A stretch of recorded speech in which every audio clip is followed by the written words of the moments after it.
woke early with butterflies in my stomach. Today was going to be full of revelations.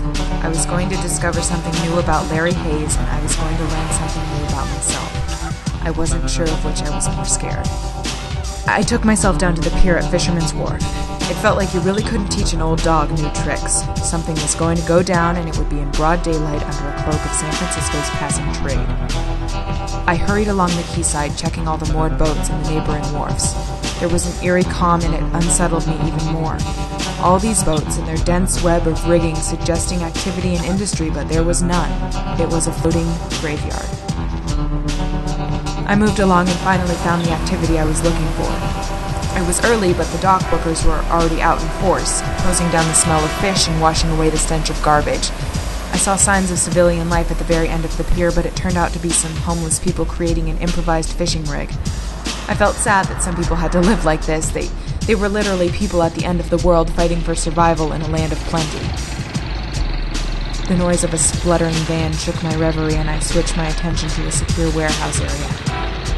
A van pulled into the warehouse and drove as far as it could towards the waterfront. It was then I saw Larry Hayes, bound and gagged, dragged from the van with another guy who looked like a homeless person.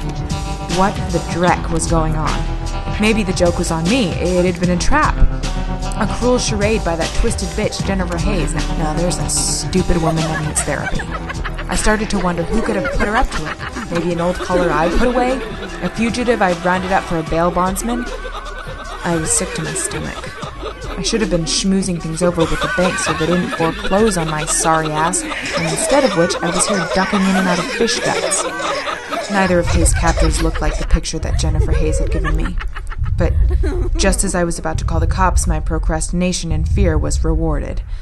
There was a new guy on the block, and it was him. The guy in the photo. No doubt about it. It was him.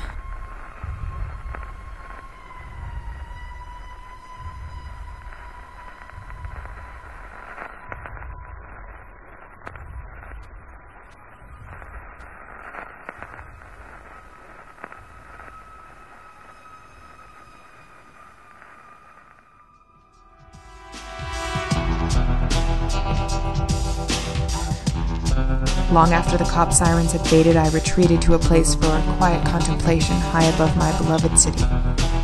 This client and this case taught me that there is no absolute truth, and I wondered if there was such a thing as justice.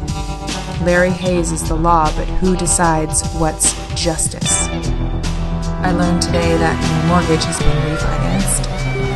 I still owe money I can't afford to pay back, but at least I can keep the roof over my head. It was more than the poor people of the Tenderloin could hope for.